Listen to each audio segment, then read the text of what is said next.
Buenas noches. Hoy vamos a empezar una nueva etapa en el búnker. Tenemos una entrevista y después tendremos debate. Y me gusta la entrevista que tengo hoy porque vamos a restablecer un poco las concordancias que se habían dispuesto. Hoy tenemos a alguien, pero primero vamos a ir despacio. Primero cabecera y después ya os enteráis.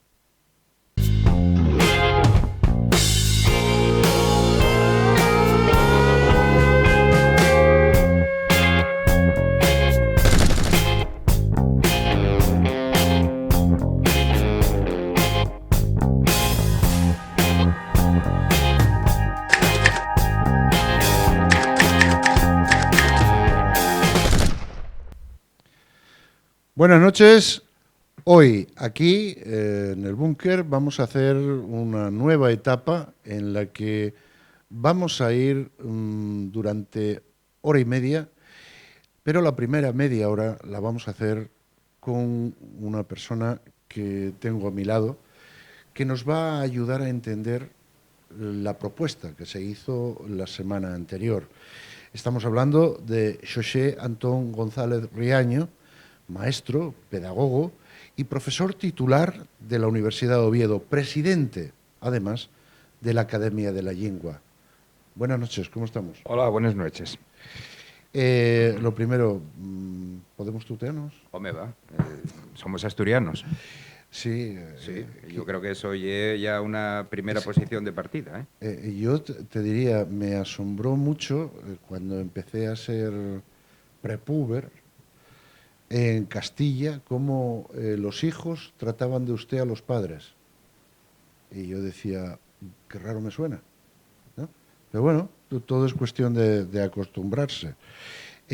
José, tras aquella entrevista que nos diste, surgieron después un voleverum de cosas tal. Yo te preguntaría, me gustaría que me dieras tu opinión. Lo primero, la cooficialidad de la lengua asturiana no demanda un dinero que pueda ser, digamos, de un gran volumen. Porque a mí lo que me decían al principio es, la oficialidad del asturiano costará 20 millones.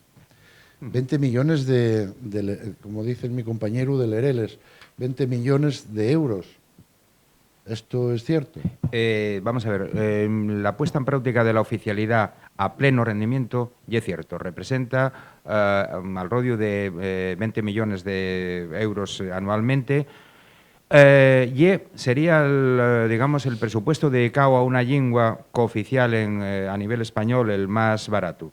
Pero ese coste hay que entenderlo como una inversión. Quiere decir que ese coste revierte en empresas de comunicación, por ejemplo, en empresas tecnológicas, en empresas editoriales, en empresas discográficas, en empresas relacionadas con el turismo, etcétera. Publicaba hoy la Nueva España un artículo en el que ponía de manifiesto un informe del Consejo de Europa en el que se decía que en el contexto europeo la oficialización de las lingües implicaba desarrollo económico para las regiones que, digamos, que promocionaban esa lengua. Bueno, yo creo que esto hay que considerarlo como una inversión y es perfectamente asumible presupuestariamente para el Principado y dende yo de ahí diva generarse desarrollo económico y puestos de trabajo. Yo creo que es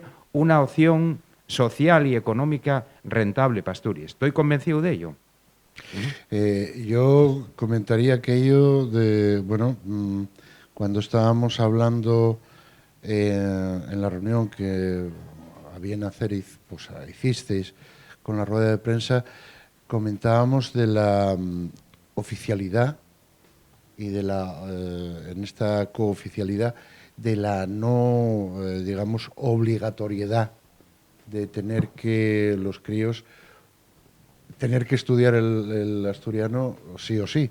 Bueno, vamos a ver. En una situación de oficialidad, el marco legal nada más que permite una opción. Quiere decir que en una situación de oficialidad, la lengua oficial es una lengua que tienen que cursar todos los alumnos. Después habrá las excepciones que cada comunidad autónoma marque. No son las mismas excepciones las que marca, por ejemplo, Galicia, que las que marca, por ejemplo, Valencia. En Valencia hay más figuras de excepcionalidad, pero desde yo, en una situación de oficialidad, la lengua y una asignatura que está al alcance de todos los escolinos, de las etapas no universitarias, y es una lengua que entra dentro de lo que la LOMCE llama asignaturas de libre configuración autonómica. Todas las lenguas de las comunidades están dentro de este marco. El asturiano iba a estar dentro de este marco,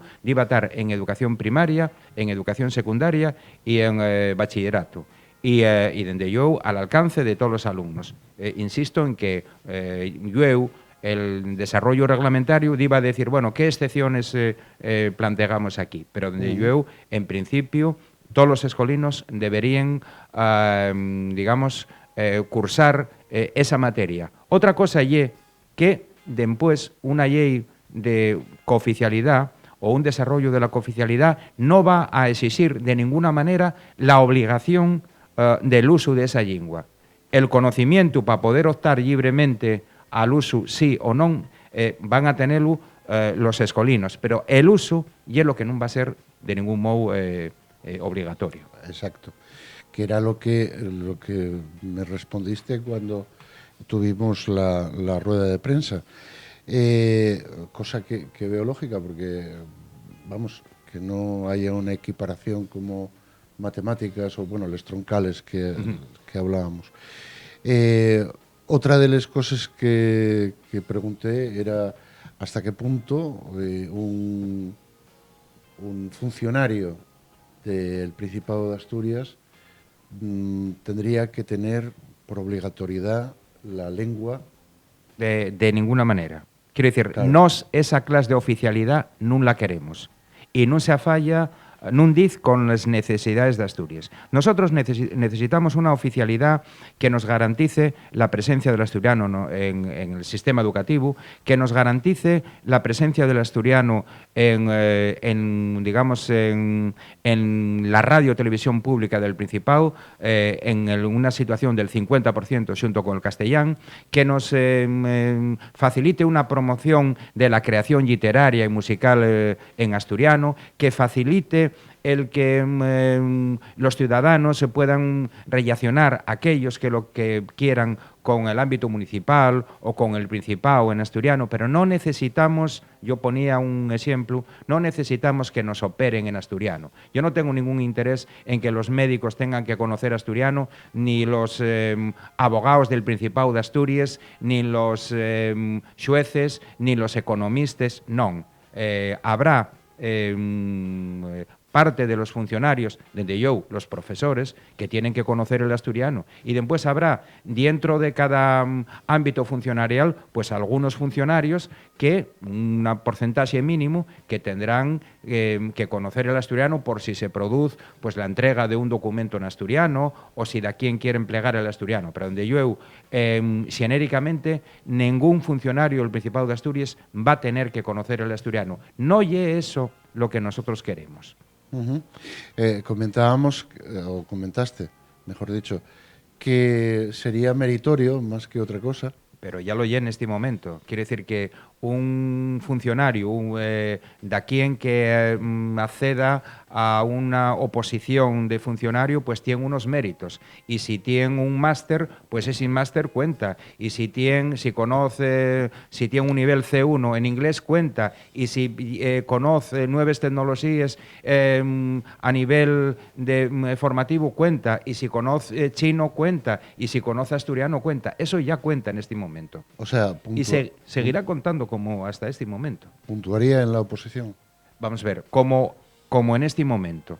Como Ya. en este momento. Quiere decir que en este momento hay muchos funcionarios del Principado de Asturias que son interinos que siguen cursos de la Fundación Adolfo Posada de asturiano. Y si tienen un curso de asturiano, cuéntallos ahora mismo con la normativa de este momento. Y si tienen cursos de portugués, cuéntallos. Y si tienen cursos de vietnamita, cuéntallos. Todo conocimiento cuenta. Todo conocimiento cuenta. Quiere decir que la situación no va a cambiar. Efectivamente, va a ser un mérito como ya en este momento. Pero hay que descartar esa idea de que a partir de este momento los 35.000 funcionarios del Principado de Asturias tienen que... Vamos a ver, nosotros no somos fatos. Voy a baixar un pouco o rexistro. Non queremos eso. Como vamos a querer esas complicaciones para el asturiano? Estaríamos tirando piedras contra el nuestro propio tellao. Nosotros somos personas razonables e queremos facer cosas razonables. Non queremos facer cosas non razonables. Como vamos a pretender que los 35.000 funcionarios conozcan el asturiano, exigir el asturiano a un economista, a un médico o a un ingeniero? ¿Para qué? Claro. ¿Para qué? Claro. Yo preguntaríate una cosa, Xosé. Cuando, por cuestiones de trabajo, yo viví el conocimiento de los 11.500 kilómetros asturianos de un lado a otro. Hay mucha gente que me preguntaba, ¿y cómo podemos hacer o cómo se está haciendo para que tanto la fala occidental, como ese, entre comillas, asturiano del oriente, como ese asturiano central, cómo se está unificando? Yo te lo pregunto porque a mí me lo pregunta muchísima gente. O sea, me dice, bueno, es que hay tantos asturianos. Digo yo, bueno, yo creo que se está unificando en una lengua propia, una forma académica y entendible. Bien, vamos a ver. Todas las lenguas tienen variantes. Todas las lenguas tienen variantes.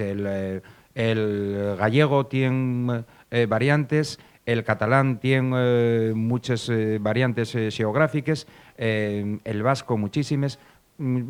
Casi podemos decir que la lengua más unitaria de las lenguas peninsulares y el asturiano. Y es verdad que se dan diferencias. El xatu é lo mesmo en Cangas de Narcea que en Llanes, e la fame é lo mesmo en Cangas de Narcea que en Ubieu, e la xelada, pues lo mesmo. Y bueno... Sin embargo, y perdona que te corte, sin embargo, cuando hablamos de la...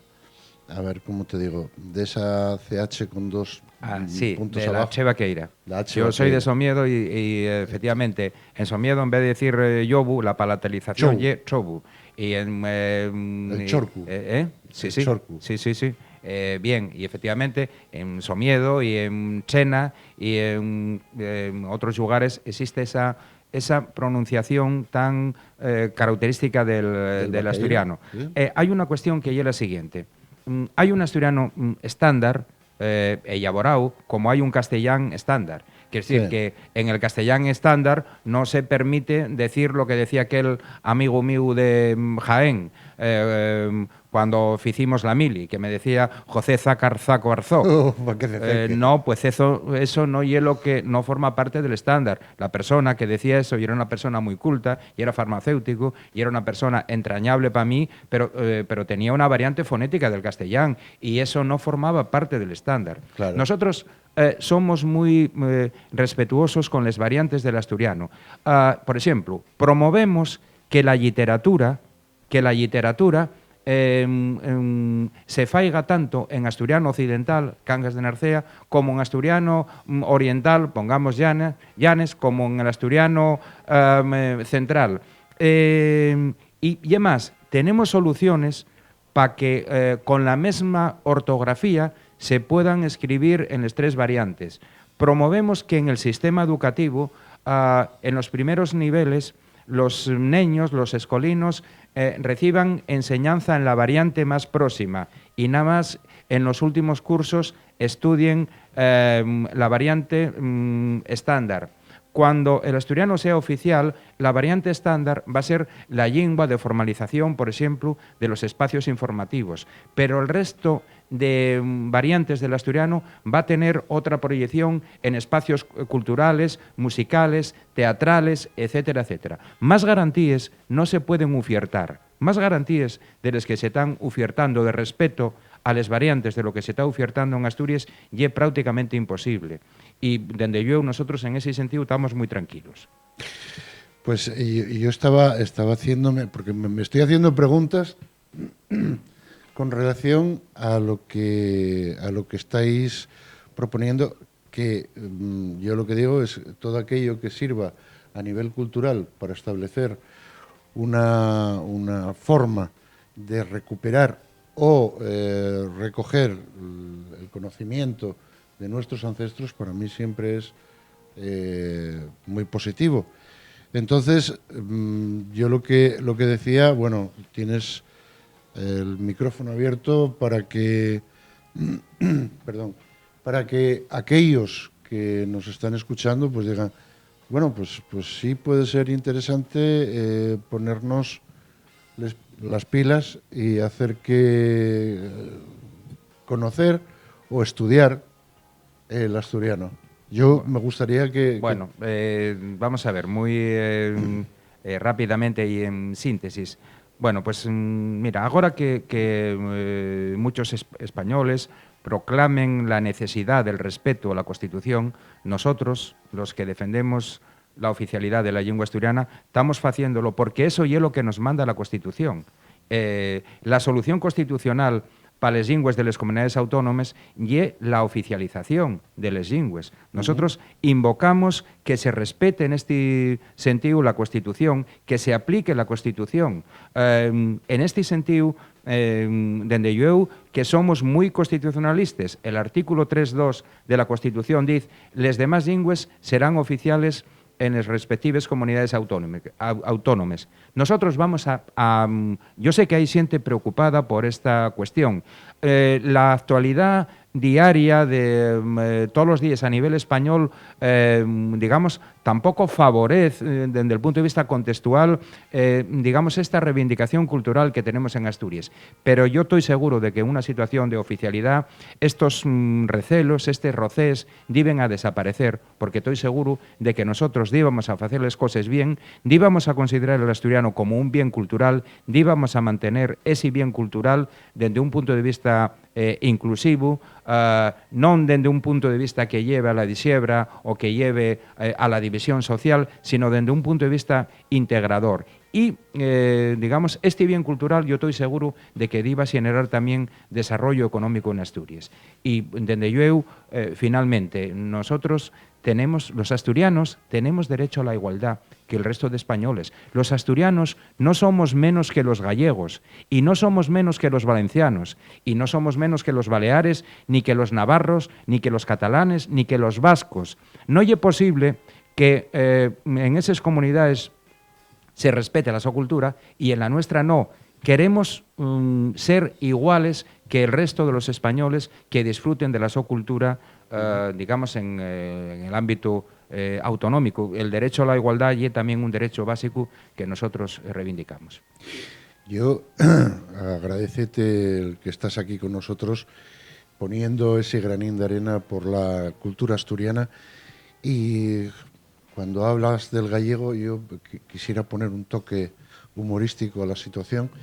Recuerdo que cuando salíamos por Asturias, el cámara que venía conmigo era de Pontevedra. Y cuando nos encontramos pues en Grandas de Salime, en Vegadeo, en San Tirso de Abres, en tantos concejos que lindan con la región gallega, me decía él: ¿ves, José? ¿Ves cómo son gallegos? ¿Ves cómo son gallegos? ¿Por qué dices que son asturianos?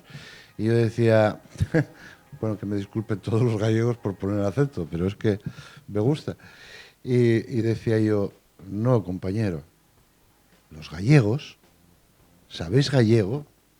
Gracias a la fala asturiana.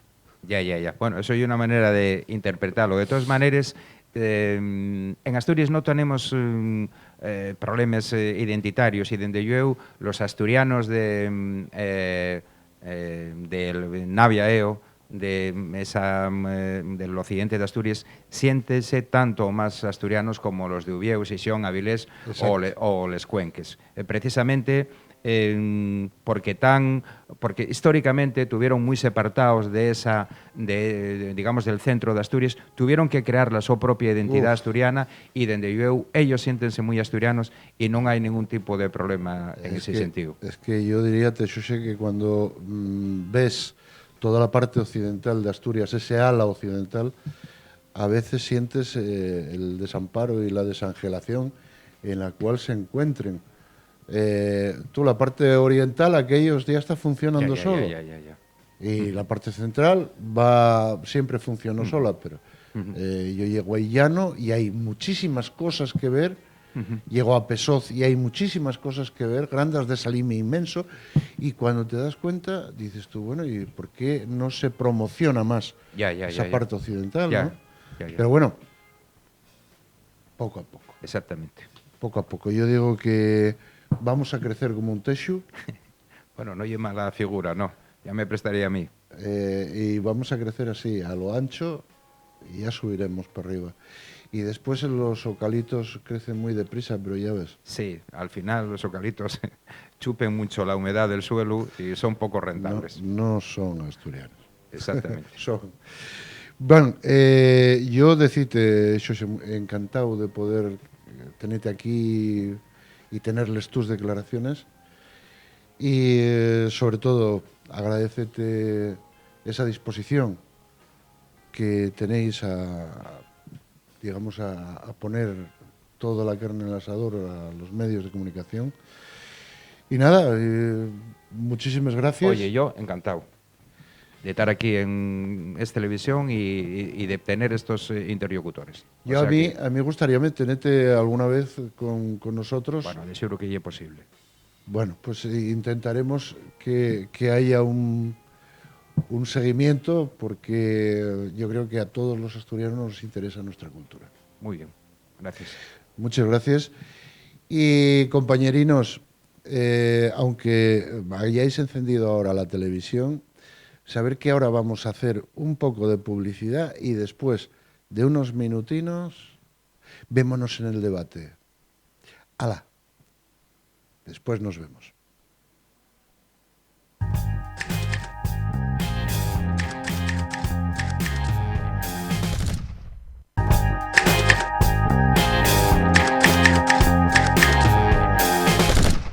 Buenas noches. Como antes os decía, tras la publicidad, lo que vamos a hacer ahora es debatir un poco todo lo que se vio en las noticias esta semana. Para ello tenemos a dos personas que tengo siempre habitualmente, pero espera, déjame que me luzca un poco con la nueva cabecera del búnker.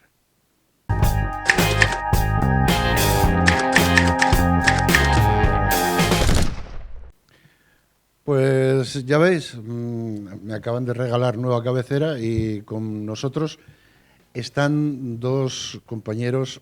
Uno, Ignacio Loy, profesor de la Facultad de Psicología de Oviedo. Buenas noches.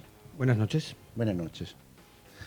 Y José Quesada, que es sacerdote anglicano. ¿Cómo estamos? Buenas noches, encantado. Bueno, compañeros tertulianos, podemos tutearnos todos, ¿no? Por supuesto. Bien. Lo primero, esta semana y las semanas anteriores y desde que Puigdemont echó a correr, está pidiendo asilo político en España, anda besando banderas de España. ¿Podéis decirme qué opináis de todo este teatrillo? Digo teatrillo, a mí me parece teatrillo, vaya usted a saber. Cuando quieras. La cuestión sigue siendo que ninguno de los dos actores parece cambiar en la dinámica en la que se fueron metiendo y de la que parece que no están dispuestos a salir, porque para salir de una dinámica que no lleva a ningún sitio es necesario ceder por las dos partes, sentarse y negociar una salida. Está claro que las votaciones no modificaron en absoluto como esperaban algunos seguramente, el respaldo popular a las distintas posturas y por lo tanto es necesario tanto que el gobierno abandone su tendencia a impedir el desarrollo de la autonomía o del encaje de Cataluña en España, y el gobierno catalán debe abandonar también la vía de la ilegalidad porque la tiene completamente cortada. Pero claro, es que vemos actuaciones que no tienen ni pies de cabeza. Un gobierno que deja de hacer caso a las recomendaciones del Consejo de Estado. Esto puede dar lugar a que las actuaciones del Tribunal Constitucional pues vayan en la misma línea que haya ido el informe del Consejo de Estado y nos encontremos otra vez con una jugada que le sale bien a Puigdemont, porque está jugando sus bazas desde los límites legales de la actuación y de los derechos que le amparan, que por supuesto pues los tiene. Entonces, todo sigue igual, todos siguen diciendo lo mismo y los partidos políticos que están apelando al diálogo, pues precisamente son los que recogen peor respaldo popular. Entonces esto es una paradoja muy curiosa porque el discurso político se ha simplificado en exceso. Es más fácil conseguir votos diciendo en 2 palabras: yo estoy a favor de que Cataluña sea otro país, o yo estoy en contra y nunca lo voy a permitir que Cataluña sea otro país. Y en ese sentido, pues es imposible que hay, en esas 2 posturas, con esa simpleza definidas, es imposible llegar a ningún acuerdo. Pero yo creo que todo esto está enmarcado en la situación que tiene el Partido Popular, que es el partido que está en el gobierno y por tanto el que controla los resortes del Estado, que está podrido desde hace 20 años. Y lo estamos sabiendo ahora, pero la podredumbre va saliendo a la luz. Y para taparla, pues nada mejor que un conflicto como este, en el que los 2 actores principales, el Partido Popular y la antigua Convergencia y Unió, es decir, la derecha nacionalista o la derecha independentista catalana, son partidos de derechas que han practicado la misma corrupción, bueno, la misma, es decir, parecida. Cada uno en la medida de sus posibilidades, pero que han usado los resortes del Estado para enriquecerse personalmente y su propio partido. Y entonces, pues en el fondo, aunque el enfrentamiento entre ellos sea enorme, en el fondo representan una misma forma de entender el funcionamiento del Estado y de las instituciones. José, ¿qué me dices? Simplificaría en una sola palabra lo que está ocurriendo, no ahora, en los últimos meses, sino quizás concretamente en los últimos 4 años, los gobiernos o el gobierno nacionalista catalán. Es absolutamente esperpéntico. Pero no habría que buscar un poco el origen de esta cuestión, que se viene larvando desde la mal llamada transición, porque aquí se cambiaron muchas cosas aparentemente, pero en el fondo no se cambió nada. Siguen mandando los que mandaban y efectivamente esa oligarquía catalana corrupta y que ahora querían tapar sus vergüenzas con esa separación del Estado español, viene de lejos. Que hoy se personalice todo en el presidente del gobierno, bueno, le tocó jugar con esta, pero aquí tan culpable es, si no más, Felipe González, como Aznar, como Zapatero, como la actual, que cedieron a las presiones catalanas, pero esto se veía venir, es decir, el adoctrinamiento que hay en las propias escuelas en Cataluña realmente nos va separando a unos de otros. Por otro lado,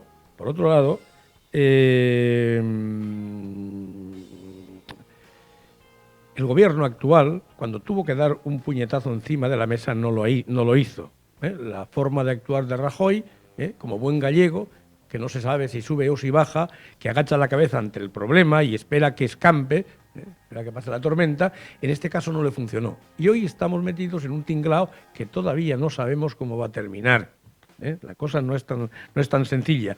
Y en este momento lo están haciendo todos mal, porque efectivamente, tú decías con toda razón, si un gobierno o una cámara, como anteriormente pasó con la catalana, no reconoce, no acepta, aunque no sea oficial o legalmente vinculante, la posición del Consejo de Estado, yo también haría una pregunta ahora mismo. ¿Para qué coño queremos los consejos de Estado ocupados siempre por personajes que salen del gobierno, que fueron presidentes o grandes personajes en el gobierno, cobrando salarios vergonzosos y vergonzantes, porque eso yo creo que alguien que vive para la política y no de la política, para contestar para dar un consejo, lo podría hacer gratis, como también lo hacía la abuela. Concluyendo, lo que ocurre en este momento en Cataluña es, como dije al principio, esperpéntico, y cuidado que no se traslade a otras regiones de España. Que cojo la palabra y no la suelto. Lo que hace falta es reestructurar la forma de Estado que queremos, que no tiene por qué ser ni una independencia, puede ser federal o puede ser... Hay 1000 fórmulas, desde luego, pero lo que está claro es que hay que cambiarla y empezar suprimiendo los 17 parlamentos o 19, no sé cuántos hay autonómicos, que lo único que hacen es beneficiar a 4 sinvergüenzas que viven de la política y no para la política, y ahorrarnos un montón de millones que bien falta nos hacen para otra cosa. España es rica, pero el dinero lo tienen 4. Yo no estoy de acuerdo con propuestas así un poco, diríamos, supresoras, ¿no? De suprimir cosas. Yo creo que la sociedad avanza siempre a partir de lo que hay. Por lo tanto, no podemos plantear soluciones que sean borrón y cuenta nueva y vamos a empezar a hacer las cosas bien. Se partió de una transición en la que se le dio privilegio, en muchísimos sentidos, a las comunidades históricas porque tenían una demanda popular de reclamar sus derechos que habían sido conculcados por la dictadura franquista, efectivamente, y se creó un sistema electoral que les beneficiaba. Beneficia a los pequeños partidos que tienen un territorio de implantación pequeño. Sobrerepresenta a los partidos nacionalistas en el Parlamento español, el sistema actual, ¿no? Por la circunscripción electoral. Eso perjudica a las opciones políticas de ámbito nacional, sobre todo perjudicó durante mucho tiempo al Partido Comunista y a Izquierda Unida, que con 3 veces más votos, por ejemplo, que el PNV, tenía 3 veces menos diputados. Y eso es una cosa pensada, hecha ex profeso, para conseguir ese objetivo. Y en esa situación todos estaban muy contentos, porque el Partido Socialista, cuando necesitó el apoyo de los nacionalistas, lo tuvo. El Partido Popular, cuando necesitó el apoyo de los nacionalistas, lo tuvo. Recordemos que Aznar hablaba catalán en la intimidad. De repente con la botella, ¿no? Le dio por hablar, sí. Pero, botella. Pero el episodio reciente que estamos viviendo con Cataluña, yo creo que tiene 2 claves fundamentales. Una es la corrupción del entorno de la derecha catalana nacionalista. Eso hace que ellos queden fuera de juego si no hacen una huida hacia adelante, radicalizando su postura, pasando del independentismo al planteamiento o del nacionalismo o del autonomismo, del desarrollo del Estatuto de Autonomía, al planteamiento de la separación de Cataluña de España. Porque si no, otras opciones políticas estaban ganándoles el terreno, Esquerra Republicana de Cataluña y las candidaturas de Unidad Popular. En ese sentido, para ellos es una huida hacia adelante que les permite quitarse la mochila de la corrupción, o por lo menos disimular, y les permite seguir en el juego político, del que no se pueden salir porque si se salen pueden ir todos a la cárcel. Lo mismo que le sucedió al Partido Popular, cuyo presidente, M. Rajoy, aparece en los papeles de Bárcenas y, por supuesto, si no estaba enterado de lo que estaban haciendo en Galicia hace unos cuantos años, que ya se supo y fue un caso que murió por el paso del tiempo, en Madrid, en Valencia. Si no lo sabía, no puede seguir siendo presidente de ese partido. Y si lo sabía, pues peor todavía. O sea, que no tiene escapatoria. Está metido hasta el fondo. Él, Aznar y todos los demás. Pero lo que pasó recientemente fue que Cataluña hizo un estatuto de autonomía. Y el gobierno español se comprometió a que eso iba hacia adelante. Lo que el Parlamento catalán decidiera. Y eso se hizo así. Pero el Partido Popular, que entonces estaba en la oposición, promovió la denuncia del Estatuto de Cataluña ante el Tribunal Constitucional. Y esa denuncia prosperó. Entonces, se impidió de manera, por el entramado jurídico, que además no es independiente en España, o vamos a decir que no es absolutamente independiente, siempre tiene mayoría uno de los partidos mayoritarios en esos tribunales superiores, en el Constitucional, se impidió que la vida política siguiera hacia adelante. Y entonces el nacionalismo catalán dijo, sí, pues si se impide por esa vía, lo vamos a hacer por la vía ilegal, porque por la vía legal no nos dejáis avanzar, porque el Estatuto de Autonomía no era la separación de Cataluña del Estado español, era avanzar en competencias, era crear el marco de posible desarrollo de mayores competencias para Cataluña. Y eso se había permitido desde las instituciones del Estado. Y fue el Partido Popular, usando otros resortes, el que lo impidió. Y ahora tienen este problema y no quieren volverse atrás. Y hay que volverse atrás. Alguien tiene que ceder por algún lado para sentarse a la mesa y establecer unas nuevas condiciones de relación entre Cataluña y el Estado español. Y si se quiere que eso, aprovechando que el Pisuerga pasa por Badalona, si se quiere de paso reordenar todo el sistema territorial, la estructura territorial de España, pues bueno, pues se puede hacer. Del mismo modo que el hecho de que un pueblo quiera decidir dónde quiere estar, por mucho que formalmente la Constitución no diga explícitamente que se puede hacer, lo que no dice la Constitución explícitamente es que un pueblo no pueda decidir lo que quiere, por lo tanto busca la manera de cumplir las cosas. Que dijiste un montón de cosas. Pero sí, lo siento, es que soy muy charlatán también. Yo un poquito menos. Yo, en primer lugar, querría matizar que efectivamente a mí se me olvidó, me pasó por alto, daba por hecho que, si quieres, que efectivamente la ley electoral requiere o necesita una reforma en profundidad. Eso está clarísimo. Que la corrupción es nuestro mayor problema, yo diría en este momento, sí, pero es que la corrupción es el resultado de unas acciones, unos hechos anteriores que se vienen larvando desde hace tiempo. Y en cuanto a lo de abolición, acabar con las autonomías, yo no dije que mañana lo haya que hacer por decreto, ni muchísimo menos, pero ahí sí puede, y creo que debería, y no sería una mala solución, convocar un referéndum y que el pueblo, que ahí sí votamos todos los españoles, decida si quiere un Estado más centralizado u otro tipo de Estado, otras hay 25.000 configuraciones diferentes, y que sea el pueblo el que lo decida, porque es verdad, hay 17 autonomías y esto viene del año 78 u 80, bien, pero España nunca fue autonomista, es decir, había los nacionalismos vascos y navarros y los catalanes, no había más. Todo lo demás viene por añadidura para contentarlos un poco a todos. ¿Quién se benefició de todo esto? ¿Los españoles? No, nosotros estamos perjudicados, en general. Y es un sistema que quizás funcionó durante unos años, aunque el resultado ya lo vemos, y que hoy hay que planteárselo. Reforma de la ley electoral, reforma o adaptación de la Constitución, ¿por qué no? Que efectivamente nadie tiene que estar obligado a quedarse atado a ninguna... Si Cataluña quiere independizarse de España, me parece que tiene pleno derecho a hacerlo. Ahora bien, hay unos cauces... Debe haber unos cauces legales para hacerlo y en este momento no se dan, por lo tanto, no se les puede permitir. Pero se actuó con demasiado temor, con miedo, si quieres. El gobierno no estuvo a la altura de las circunstancias y hace tiempo, Ya el Zapatero anterior, que permitió a los catalanes embarcarse en esa reforma del estatuto, etcétera, etcétera, trae como consecuencia todo esto. Aquí yo pienso, aquí hay mucha mano derecha que pone el cazo. Y hablando de cazo, disculparme que me dejéis pasar a otro tema, porque Puigdemont lleva toda la semana apareciendo en los papeles.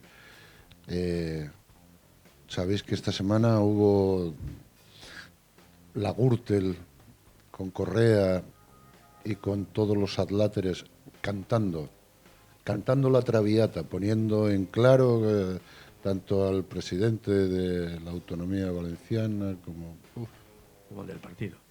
Sí, vamos a ver, es una cosa que sabemos desde hace mucho tiempo, otra cosa es que se pueda demostrar y que el proceso legal sea complejo, pero vamos a ver, cualquiera que sepa lo que ya sabemos, pues está claro que el Partido Popular tenía una maquinaria de corrupción generalizada, de una confusión de las responsabilidades del gobierno, del partido, para con la sociedad, y un aprovecharse personalmente de manejo de dinero negro, de ocultación de capitales, de financiación ilegal, etcétera, etcétera.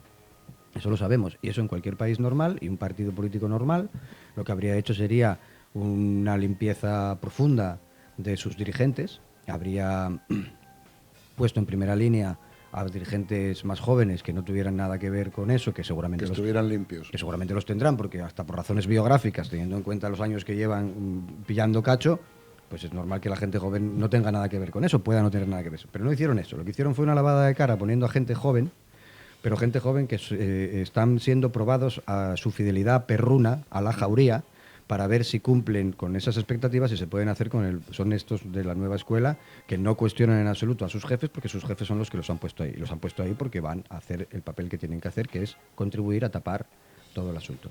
Y mientras tanto, lo que está pasando en España no es que el sistema territorial sea mejor o peor, porque los sistemas territoriales nunca se sabe, vamos, es difícil, hay que ponerlos a funcionar y ver cuál es su resultado. Pero lo que sí sabemos es que en España hay una de las mayores desigualdades económicas de Europa, bueno, y del mundo, bueno, en el sentido de que la diferencia entre los salarios más altos y los salarios más bajos pues es una de las mayores, que hay una precariedad laboral enorme, que hay una falta de cobertura a las personas que menos tienen, que esos son los problemas, ese es el problema fundamental, y eso es un problema de lucha de clases, no de lucha de regiones. Y eso es lo que está siempre ocupando. ¿Cuántos millones, perdóname, Eloy, cuántos millones volatilizaron en Valencia? Yo no lo sé, porque a mí cuando se pasa de unos miles de euros ya no, mi mente no lo concibe, porque yo no manejo esas cantidades. ¿Cuánto subieron las pensiones? Un 0,25, ¿no? Ajá. Pueden ser unos 6 euros en una pensión alta. 6 euros. O 3,70 o 3 en una pensión media. Y 2,5 en alguna otra. Y 2 en la más baja. O sea, estamos hablando que los huesos los echamos a los jubilados y pensionistas y nosotros nos llevamos... Claro. Pero eso yo creo que ese sería para otro debate. La corrupción no es solo los sobres, es estructural. Pero permíteme que me cargo el micrófono. De lo que estábamos hablando de la corrupción en el Partido Popular, que parece que vemos solamente al Partido Popular por lo que está ocurriendo en Valencia, siendo gravísima la corrupción que tiene el Partido Popular, que esto es solamente la punta del iceberg, porque hay muchos casos pendientes de resolución. Para mí, lo más grave de todo es que esa actitud, ese comportamiento mafioso del Partido Popular está profundamente enraizado en todos los partidos que tuvieron cota de poder. Y cuando digo todos, estoy hablando especialmente, Partido Popular ya mencionado, del PSOE, de Convergencia y Unión de Cataluña, y en menor medida en los partidos, otros partidos nacionalistas. Por el PNV no se le conoce mayormente. Pero el problema seguirá existiendo mientras estos partidos como el PSOE, que está un poco reformado, pero todavía le falta algo de más calado, el PP está colocando ahí a caritas jóvenes, bonitas, pero que efectivamente siguen la voz de su amo. Están probando la fidelidad al patrón, una política que siempre se utilizó en la Iglesia. Los obispos nunca son los mejores, son los que mejor saben dar incienso a los que los pueden colocar. Y esto es lo que se hizo en política. Y podríamos dar nombres. Un ejemplo lo tenemos aquí en Oviedo. Aquí hubo un alcalde que nunca lo eligió nadie, nunca lo había elegido nadie, era un segundo, y gobernó durante 4 años. ¿Qué méritos tiene la mayoría de los políticos para acceder a ese cargo? Muchos de ellos saben leer, escribir y poco más. Bueno, vamos a ver. Yo creo que el mensaje de corrupción generalizada a todos los partidos no es correcto. Y a la política en general. Yo mencioné 4. Ya, pero vamos a ver. Izquierda Unida no tuvo ningún caso de ese tipo. No, porque no es comparable. Una cosa es que un partido político tenga una caja B, un partido político que demuestra que es culpable en el momento en que destruye los ordenadores, los discos duros, para que no se pueda saber.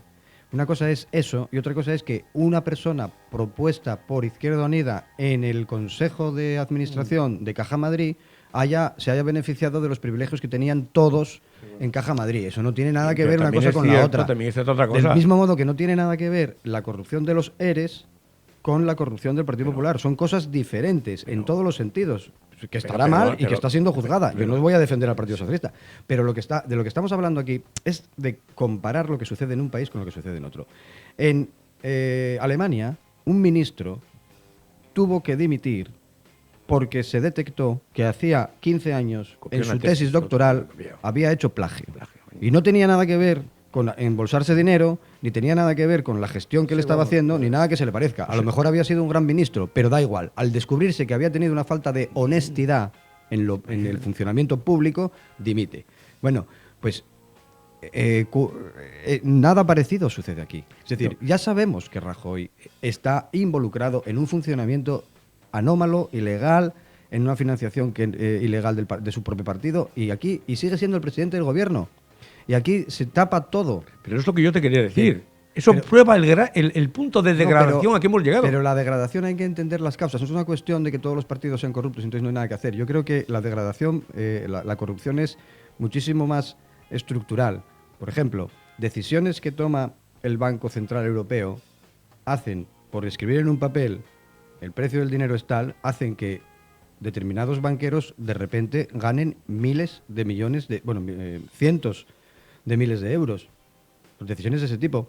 Recuerdo a Rajoy diciendo que cuando el Estado tuvo que poner 40.000 o 50.000 millones de euros, yo ya no sé cuántos tuvieron que poner, para el rescate de la banca en España, ni un solo de ese euro lo va a tener que pagar los ciudadanos porque todo lo van a devolver. Sabemos de sobra que no lo van a devolver. Decisiones como la cesión de terrenos para la construcción de terrenos públicos para la construcción de edificios es un expolio de dinero público. Eso se hizo en Oviedo en varias operaciones que todo el mundo sabe cuáles son. O sea, esa es la corrupción. Y eso es legal. Y otra corrupción muy importante es el perdón de los impuestos a las empresas, a las grandes empresas del país, a los grandes constructores, a la gente que hace la mayor parte de las grandes obras, que son los que tienen capital como para de repente pagar una serie de meterse en obras importantes y tal. Y a esos constructores se les perdona después y se les de mil formas se les regala dinero de todos. Para no desviarnos. Y las grandes empresas financieras que son las que después dan cobijo a los políticos que se ponen en sus... Por ejemplo, Felipe González fue el responsable de la privatización de una empresa que se llama Enagas.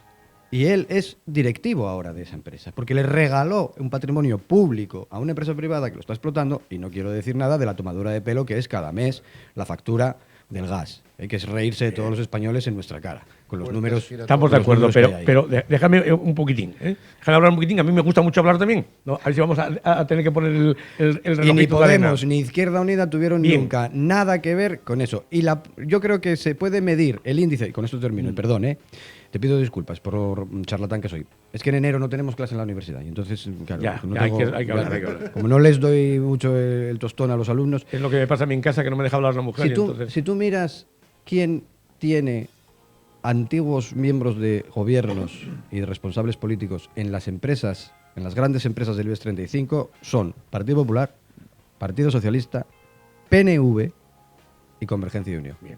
Y todos los que sean de ese grupo que tienen puertas giratorias no es por casualidad ni por ser unos grandísimos asesores de empresas, es porque tienen que pagar servicios. ¿Qué servicios? Descaro. Yo no lo sé. Total. Si lo supiera, estaría en la Fiscalía. Pero es evidente, es la visión global de cómo funciona el cotarro. Me estás dando la razón. Yo hablé de esos 4 partidos. Hablé de esos 4 partidos. Y estás probando, estás diciéndome lo que yo pienso, que la corrupción está arraigada como algo normal en nuestro ADN, tal vez, que somos todos los españoles corruptos, porque yo quiero recordar que los políticos viejos, los que empezaron esto, y creo que mencioné antes alguno, a los que ya no vive ninguno, incluyendo de izquierda a derecha, Fraga, tenemos un gran político de izquierdas que no se le escuchó nunca, Julio Anguita. Hombre, sí. Bien. Yo le sigo escuchando con yo también, pero no lo escucha casi nadie. Y ese no está en el Consejo de Estado. Claro. Que sí debería estar. Ni ningún Consejo de Administración. Entonces, la corrupción está arraigada en nuestra sociedad y se justifica. Se justifica. Lo mismo que en Estados Unidos a un hombre, a un político, a un hombre o mujer que cometa un desliz de infidelidad, etcétera, automáticamente tiene que dimitir. En Europa, cualquier otro fallo ético, ya no voy a decir moral, ético, también se paga con la dimisión. En España, el político que pega un braguetazo se le aplaude, y al que roba, cuanto más robe, mejor. Entonces, Hay quien dice que tiene que ver con tu religión. Probablemente. Pero eso daría tema, sí. La moral La del ámbito perdón. luterano. Ahora, yo robo, mato y luego tú me absuelves Claro. y te doy por debajo, y ahí nacen las indulgencias contra las que hace 500 años se rebeló el monje Agustino, hoy también reconocido como un gran hombre de iglesia y defensor de la religión, que no de la fe, que eso corresponde a la reina de Inglaterra. Concretando. Efectivamente, el Izquierda Unida, o lo que queda de aquella izquierda, aquel Partido Comunista, porque esto cambió de nombre, como yo de camisa, Bueno, lamentablemente. no es un cambio de nombre solo. Bueno, es cambio de. Sí, se le dejaron muchas cosas por el camino. Izquierda Unida era más que el Partido Comunista. Pero ¿por qué estos partidos, mismamente ahora mismo, Ciudadanos, Podemos, estos nuevos. Dices que no tienen corrupción porque nunca tuvieron poder. Es evidente.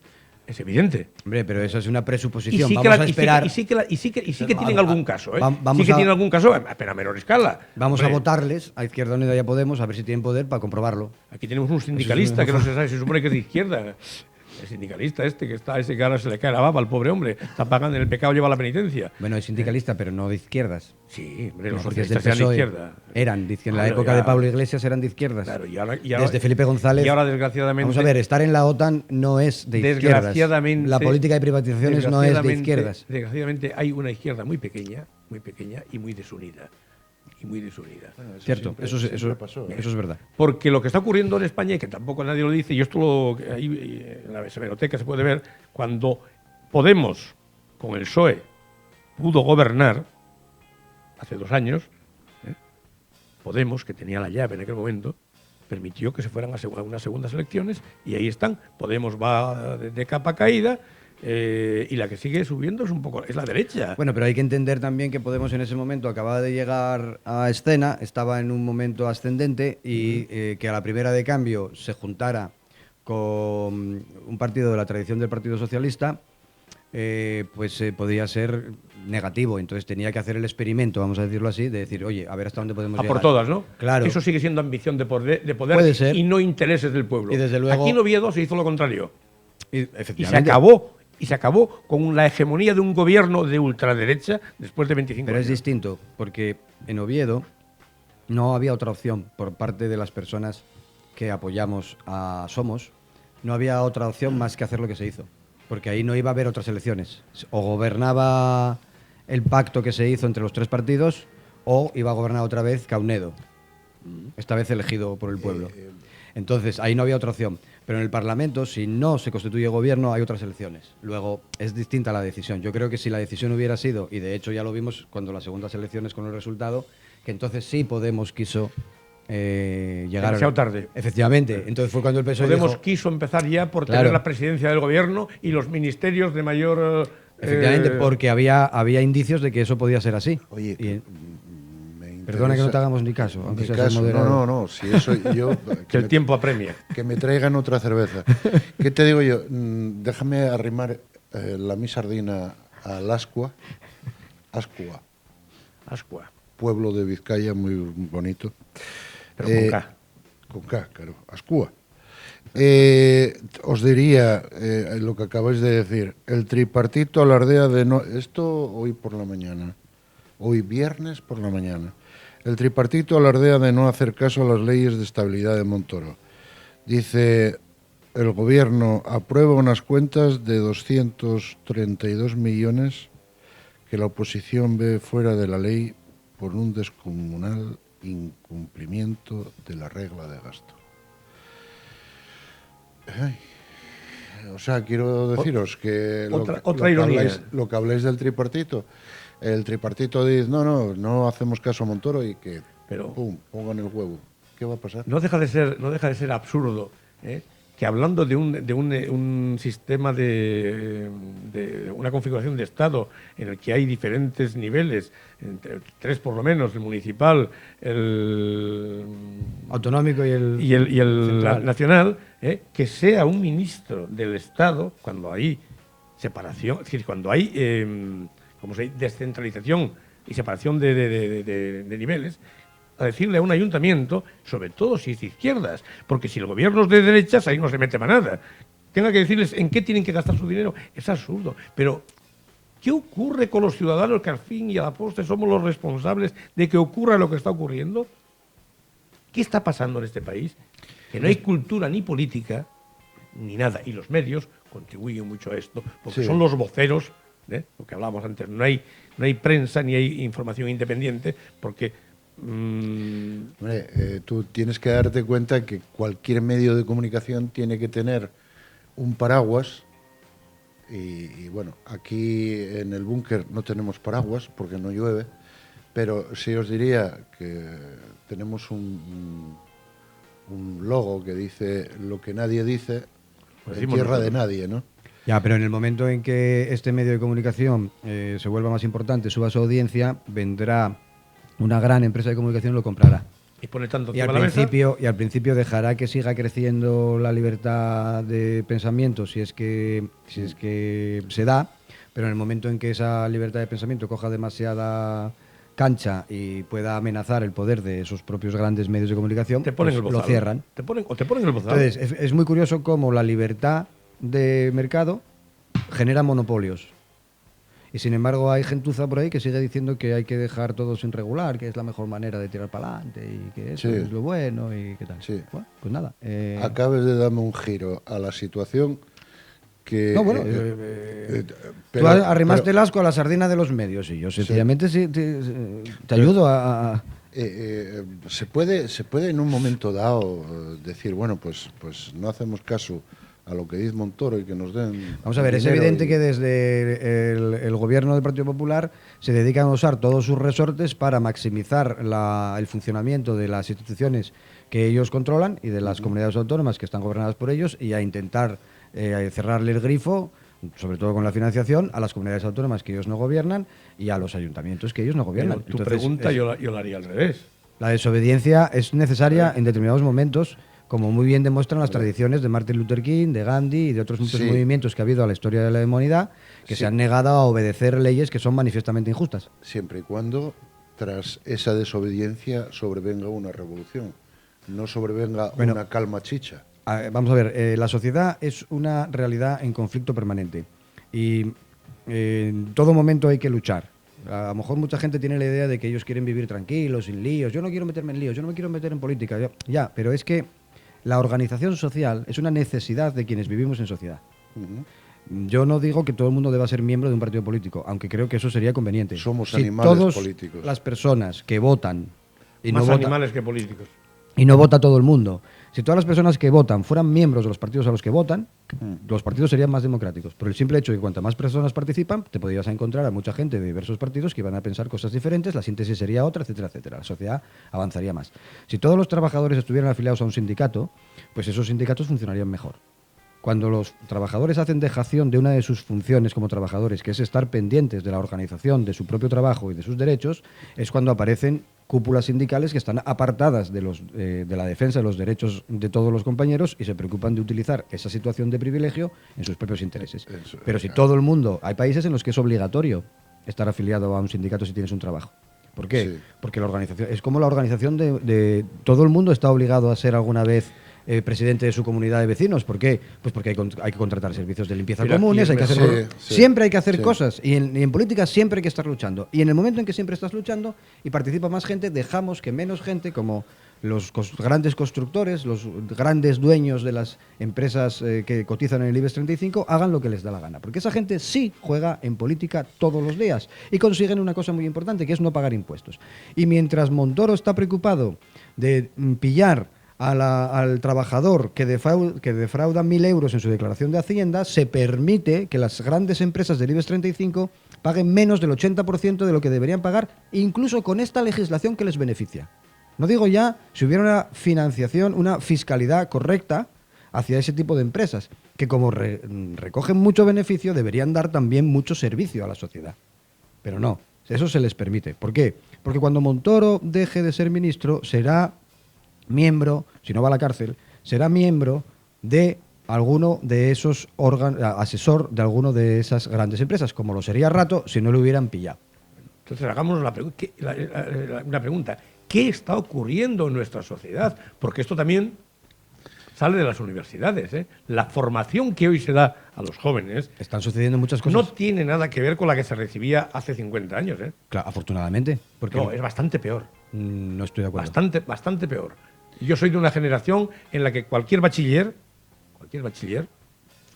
y ya no voy a hablar de un bachiller superior, sino de un elemental, en conocimiento y en cultura general, le daba 25.000 vueltas a muchos licenciados. Hace hoy. 50 años estábamos hablando de los años 60. La universidad de los años 60 era un desierto intelectual dominado por personas... Yo nací en el 52. Era una época en la que la universidad había sido atrozmente desmochada, para utilizar la expresión política, sí. de Unamuno. Bien. Se había asesinado o expulsado a todo aquel que no hiciera expresa aceptación del régimen. Aceptación de los Bien, pero principios del no me movimiento, metas todo y era política. un desierto intelectual. Pero Hoy en día la Universidad Española está a la altura de cualquier universidad. La educación, la formación, no tiene por qué mezclarse siempre con la política. Que no hubiera libertad es otra historia, pero que la formación académica de los estudiantes era 1000 veces mejor que ahora. Querido amigo contertulio, en aquellos tiempos, para una familia normal, para que sus hijos estudiaran, tenían que venir al seminario a estudiar. En muchísimas zonas de España no había ni colegios. Eso es otra cosa. El índice de escolarización era bajísimo. Eso es otra cosa. Hombre, no se puede Eso es idealizar otra cosa. el hecho de que, por ejemplo, en la enseñanza de la gramática, pues a lo mejor era mejor. ¿Gramática nada más? No, quiero decir que, vamos a decir que siempre se dice eso. Antes nos enseñaban a escribir muy bien y tal. Bueno, vale. Y valores éticos, morales, que hoy no hay. Habrá que revisar eso, pero Mucho. y que la educación tiene muchos problemas hoy en día, por supuesto. Y graves. Si me permitís meter la cuchara. Yo soy de 1959. ¿Qué cosecha? Cosecha. ¿Qué cosecha más buena? Bueno, gracias. De Rioja. Y me acuerdo que en tercero de bachiller empezábamos a estudiar latín. Sí, señor. ¿No? Y después ya, si pasabas Cuarto de revalida. Cuarto, quinto de bachiller superior, sexto de bachiller superior, reválida, y después la facultad. Sí. Pero digamos que podías escoger ciencias o letras cuando acababas el bachiller superior. Y tenías que estudiar por narices el latín, griego, aunque fueras a ser matemático. ¿Qué es lo que está pasando digamos, en el comienzo de los estudios, ¿no? Que la especialización es anterior y eso es un problema. Eso es un problema. Yo creo que sí, que es un problema. Nos va a pasar como en Estados Unidos, que tenemos un ingeniero aeronáutico que no tiene ni idea de dónde queda Madrid. Ya. Eso yo también considero que la enseñanza secundaria debiera ser una enseñanza integral, de que la gente supiera, vayas a estudiar letras o ciencias, tienes que saber matemáticas, tienes que saber algo de física, algo de química, y también algo de lingüística y algo de arte, y todo el mundo tiene que saber esas cosas. Claro. Bien, pero ese es un aspecto solo del fenómeno educativo. Hay otro muy importante que nunca se habla no suele ponerse sobre el tapete, y es que la sociedad ha cambiado de una manera radical. Cuando yo estudiaba, en los años 70 y 80, pues la única fuente de información que teníamos eran nuestros libros de texto, lo que pudiéramos leer por ahí, y 2 cadenas de televisión. 2 cadenas de televisión. Cuando llegabas al día siguiente de clase, yo recuerdo que hablabas del programa. ¿Viste ayer el programa? Que era, porque solo o viste la tele o no la viste. Y si la viste este programa porque era el único que había.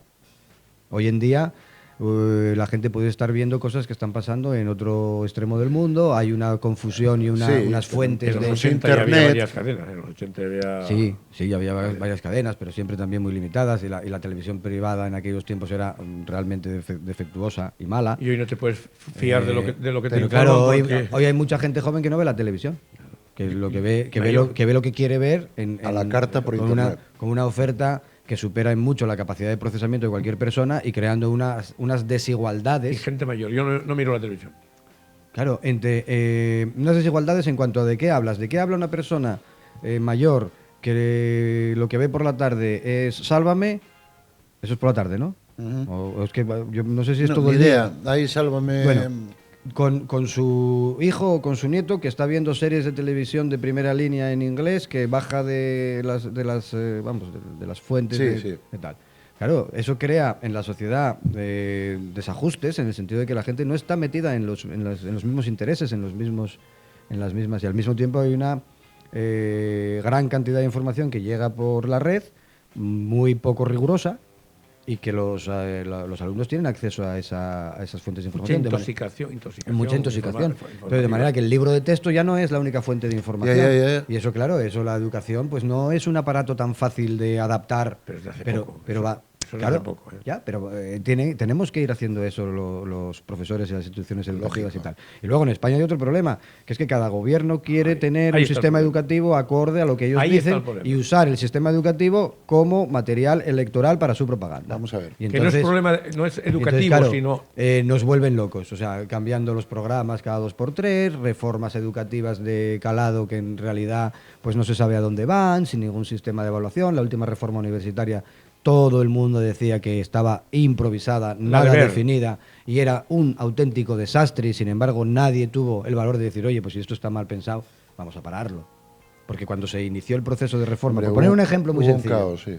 Cuando se inició el proceso de reforma estábamos en una etapa en la que el dinero destinado a investigación y a financiación de las universidades estaba creciendo y nos estábamos acercando a los lógicos niveles de financiación europeos, que están en torno al 2 y pico % del Producto Interior Bruto, mientras que en España estábamos por debajo del 1.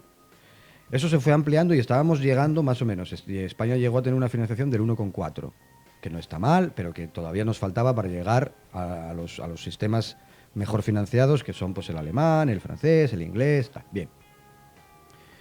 Entonces ahí se pensó una reforma de los estudios universitarios, pero resulta que fue ponerla sobre el tapete, iniciar el proceso de reforma y llegar la crisis. Entonces, una reforma que estaba pensada para, por ejemplo, tener más personal en las universidades, tanto de profesorado como de apoyo a la investigación, técnicos, etcétera, que iba a ser más financiación. No se hizo. Bueno, pues si tú tenías una reforma pensada, si yo voy a hacer una reforma en mi casa porque tengo pasta y voy a armar, tengo ya contratado las cosas y me voy a poner en marcha y tal, y de repente tengo una reducción de mis ingresos por la razón que sea enorme, pues le diré al constructor con el que estoy con la reforma, le diré, oye, lo tenemos que pagar, no lo puedo hacer ahora, lo siento, no lo puedo afrontar porque me voy a quedar, Bueno, pues no, lo que se hizo fue, bueno, pues aquí había que hacer 2 tabiques, pues me haces nada más que el tabique hasta aquí, que es, y entonces lo que tenemos es una chapuza. ¿Por qué nadie puede decir, es tan difícil que un político diga, oye, tenemos previsto hacer esto nos iba a costar esto, este dinero no lo vamos a tener, vamos a dejar las cosas como están? Es tan difícil. Pero el problema de fondo lo acabas de tocar antes. Cada gobierno hace una reforma diferente. ¿Por qué? Porque en España, los gobiernos, desgraciadamente, y eso no ocurre en otros países, no buscan una reforma para que la educación sea mejor. En España no se pretende educar, se pretende y se quiere, y toda la vida lo hizo la Iglesia, porque era la que enseñaba, y todavía quiere mantener ese monopolio, adoctrinar, tanto desde el punto de vista político como religioso. Los gobiernos, las reformas políticas, todas pretendieron eso, adoctrinar, no enseñar. La educación es cada día más precaria, es cada día más mala, y lo siento. Bueno, yo no estoy de acuerdo. Ya lo sé, tú eres educador.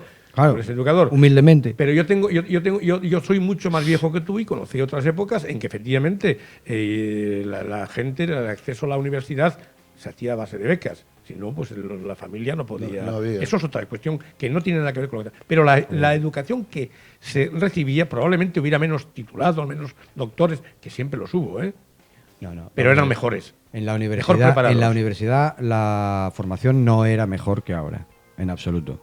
La diferencia fundamental es esta.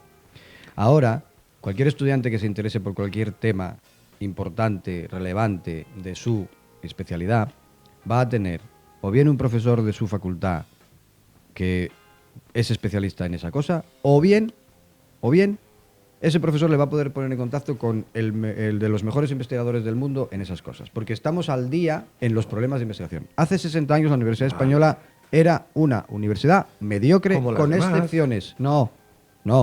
La reforma de las universidades y en la construcción del sistema universitario europeo lleva un adelanto que no tiene España, porque España tuvo una interrupción de la inteligencia que se llamó el franquismo. Bien, son 40 años. Bueno, es que se asesinó a rectores. Bien, Es que hay que recordarlo. Es que Otros se los marginó. es que se fusiló a profesores y se Bien. expulsó de las cátedras Pero ya- a todo aquel, no ya que fuera de izquierdas o comunista, sino que fuera lo suficientemente Amigo inteligente contertulio, como para no decir. desviando el tema político de lo que estamos hablando. No, fue una interrupción de la esto lo sé, inteligencia. pero fue político. Ahora dime una cosa, ¿a ti te parece de recibo que un letrado, que un médico, sí, que el letrado solamente sepa hablar de interdictos y de leyes, o que un médico solamente sepa hablar de estas cosas que terminan en itis todas? No, pero Hombre, pero vamos a ver. Y es lo que es lo eso que es hay. los primeros No, pasos pero en la formación. no es pero es que no Son es los cierto. últimos. Pero es que no es cierto. Mi experiencia es lo que me dices. Salen de la universidad personas bien formadas también. Porque el ser humano es tan sumamente adaptable a las condiciones que, a pesar de cualquier sistema educativo, es capaz de aprender. Y esto es lo que debe dejarnos. Capaz de aprender, a pesar de todo. Claro, debe dejarnos tranquilos. Sigue habiendo arquitectos competentes y químicos competentes. La competencia profesional no la inventó la reforma universitaria. ¿Qué aprendemos? Lo que de la vemos. Aprendemos lo que vemos. Yo espera, déjame meter la cuchara. Déjame meter la cuchara. Tú eres etólogo. Bueno, prefiero decir psicólogo comparado, pero vale. Voy. Voy a ponerte un ejemplo. Fechner crea la primer cátedra de psicología en Estados Unidos en 1873, creo, ¿no? Fechner. Fechner, sí. No, Fechner era alemán. Bueno, la primer cátedra de psicología. Bueno, no, o sea, lo que se toma como referencia del surgimiento de la psicología es un investigador que proviene de la investigación en fisiología de los sentidos, etcétera, que se llamaba Wilhelm Wundt, también alemán, y que en Leipzig autorizan el primer laboratorio de psicología experimental. ¿En qué año? 1879. Muy bien. Tú sabes, como yo, que aquí en España para estudiar psicología, estamos hablando de los 70, entrabas en una fase en la que tenías que hacer filosofía porque... Sí. ¿Por qué? Pues entre otras cosas porque... Y ahora dime, ¿por qué 100 años de soledad? Porque en los años 20 y 30 se crearon muchas facultades de psicología en Europa, pero en España eso se cortó con la Guerra Civil y no se llegaron a crear. Entonces, los primeros introductores de pensamiento de psicología experimental en España fueron personas que estaban vinculadas a las facultades de filosofía que englobaban todos los estudios comunes, que se llamaba filosofía y letras, ¿no? Solo había esos estudios. Entonces, ahí fue donde se empezó. Entonces, eso que hubiera dado lugar a una separación que en España se fue dando pues a partir de los años, pues no sé, la Complutense, que me parece que fue la primera que ofertó esos estudios, no sé en qué año se fundó, pero vamos, ya en época reciente. De los 70. 70. Creo que 100 años. Creo que la filosofía... Aquí estudiábamos hasta tercero comunes, Sí. psicología, pedagogía y filosofía, Sí. hasta el Exactamente. año 89. Es que la filosofía es Pero- a las letras, pues lo mismo que la base de harina Claro. a la pizza. Es decir, eso es básico. Claro, lo que pasa es que la psicología experimental no es una carrera de letras. Y ahí tuvo una cierta confusión. Pero bueno, tampoco es una carrera experimental que deba prescindir de la filosofía, que se fue, como sucede normalmente en las dinámicas sociales, cuando estás viviendo una injusticia te pasas al otro extremo y no haces la síntesis correcta que hay que hacer. Yo considero que los psicólogos deben conocer a fondo determinados problemas filosóficos, como el problema del reduccionismo, el problema mente-materia, o como se le quiera denominar, el problema de la objetividad en las ciencias. La psicología no abarca me hagas- muchos campos. Claro. No me hagas ir por Richard Van Rijn, porque entonces ahí ya quería que dicen, faltan 5 minutos.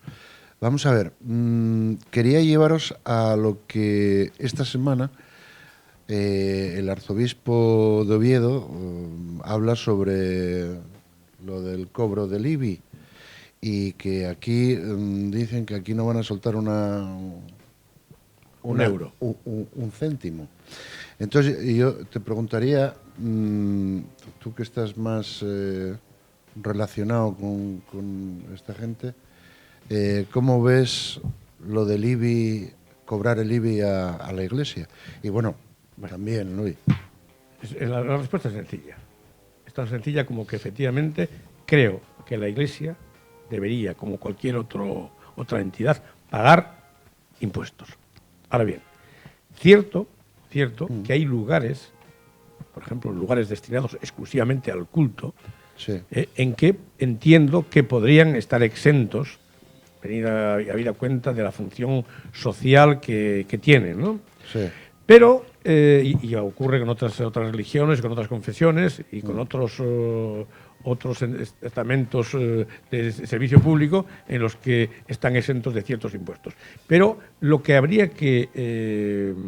yo que estoy empeñado en hacer desaparecer cosas, habría que derogar totalmente, es el concordato, antiguo concordato y ahora acuerdo con la Santa Sede. España es constitucionalmente un Estado aconfesional, es decir, no tiene religión. Por lo tanto, no tiene razón de ser de que haya una o ninguna religión que tenga tantos y tan variados y múltiples beneficios como tiene la Iglesia Católica. Y yo, como no protestante, pero sí como no católico romano, católico pero no católico romano, defiendo que no haya beneficios para nadie. Cada uno que pague sus impuestos.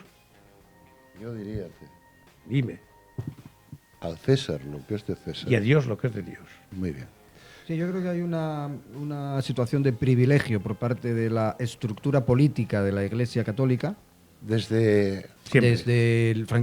Especialmente desde el franquismo. Bueno, Sí, desde los Reyes Católicos. Bueno, pero en el franquismo claramente la unidad de la Iglesia y el Estado fue tremenda. Se beneficiaron Ambos. muchísimo de incautación de bienes, etcétera, y se firmó un concordato que formalmente está firmado en fecha posterior a la muerte de Franco, pero que fue negociado totalmente por el gobierno franquista. Y esa es el origen de todos los privilegios que tiene la Iglesia. Mira, un ejemplo muy sencillo. La Constitución establece el derecho a la libertad de enseñanza, Sí, pero también establece el derecho, por ejemplo, a una vivienda. sí. Amparándose en el derecho a la vivienda, el Estado podría pagarnos la casa a todos los españoles, pero no lo hace.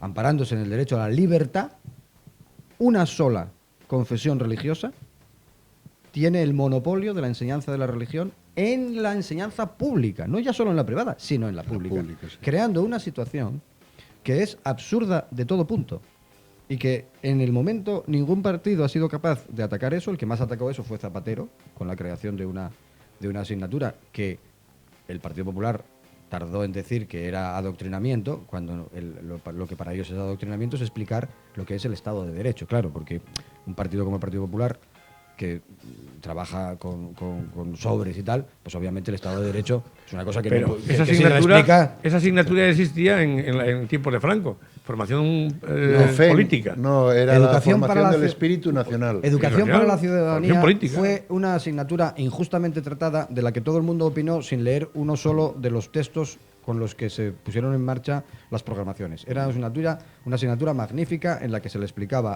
a los alumnos cosas fundamentales sobre Pero sus nos derechos, estamos saliendo otra vez del deberes tema. y obligaciones. Estamos hablando Espera. de la Iglesia. La Iglesia se ha beneficiado de ese acuerdo. Ese acuerdo debe ser denunciado en el sentido diplomático del término, es sí. decir, Sí, debe sí, acabarse, sí. y debe acabarse con todo privilegio. Totalmente. Todo privilegio, Totalmente. pero todo privilegio igual que todos los demás, porque también toda institución que hace tareas colectivas tiene sus exenciones y lo que sea, las que sean, pero no la situación actual. Una de las situaciones más graves que tiene la Iglesia, que ha hecho la Iglesia, ha sido la inmatriculación de bienes. Eso fue con Aznarias, sí. Bueno, sí. Llevan años apropiándose, haciendo registros por 0,25 euros de fincas, Porque de Aznar casas, les de dio el- solares, de tal. Y después se los quedan. Eso es robar. Muchas veces Entre ellos la mezquita de Córdoba. tareas... La mezquita de Córdoba. Muchas veces edificios públicos que fueron, por ejemplo, construidos por los vecinos de los pueblos, poniendo cada uno una pequeña parte y el trabajo a disposición para construir un templo. la casa rectoral. Esos templos deben ser de propiedad pública y de uso, pues vale, de la Iglesia que corresponde Propiedad que lo vecinal. use. Claro. Pero hay algo que a mí me gustaría añadir. Ya queda poco tiempo, ¿no? El arzobispo de Oviedo tampoco es un referente. Ajá. Es decir, el arzobispo de Oviedo pertenece a ese grupúsculo de obispos nombrados durante el mandato del todopoderoso, aunque muy inteligente, muy hábil y muy buen político, Rochelier. Cardenal Rouco Varela. Ah, pensé que era Richelieu. No. Pero es parecido a es Richelieu. mucho más reciente. No, este era más fino que Richelieu todavía. Oye, pues, Entonces, este hombre, como hacen los políticos, sobre todo los políticos de derechas, fue nombrando una serie de obispillos, los más inútiles, los más ineptos, pero los más fieles y los más obedientes Claro. al capo, que en este caso era. ¿Qué ocurre? Claro, esto es política eclesial pura. En España ahora mismo, no sé cuántos obispos hay, si hay un centenar, pero hay quizás un 70% que no hay por dónde cogerlos. Es gente que falla, que hace aguas por todas partes. Esa gente le quitan el báculo, la mitra y el pectoral y se caen por sí solos. En las distancias cortas no hay por dónde cogerlos. No significa que no haya también muy buenos obispos, que los hay. Pero suelen ser todos, o casi todos, los que quedan de la época anterior a Rouco, muy mayores, como puede ser don Gabino Díaz Merchán, con 92 años, pero toda la eminencia, o obispos jóvenes nombrados después del Papa, durante el pontificado del Papa Francisco. Porque aquí ocurrió algo muy curioso, que no se habla porque es política muy profunda y muy eclesial.